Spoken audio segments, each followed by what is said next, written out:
Well, I came to CHOW in 1960 and came there in the early summer along with Terry Davies. We'd left Ryerson and were seeking our fortune and fame in radio, and so we both got hired at CHOW. We both lasted till October when management let us know that it was only a summer job. They had failed to tell us that when we first came in.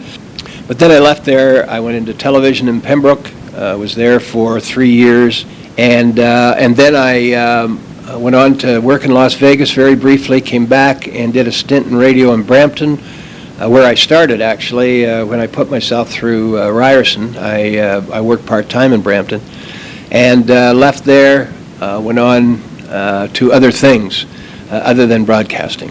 Then I went to, I was hired as Assistant Executive Director to the Ontario Real Estate Association. I was with them for 8 years.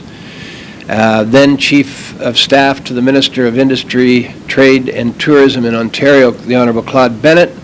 And that really got my appetite going for a political career.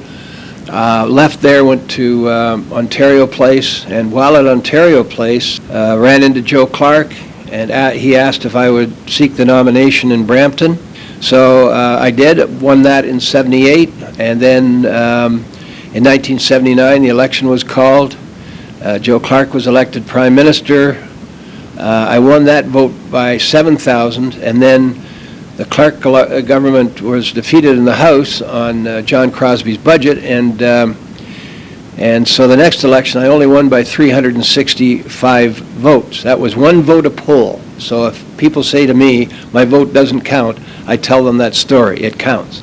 Then the next two elections I had 57 and 56% of the vote. So I was very fortunate in my last two elections. I had a political career that would be envied by anyone, I think. But I guess one of the greatest things that I felt I accomplished was carrying the free trade agreement through the House twice. I was part of the free trade agreement negotiating team, which was very, very interesting, fascinating, something that I'll never forget.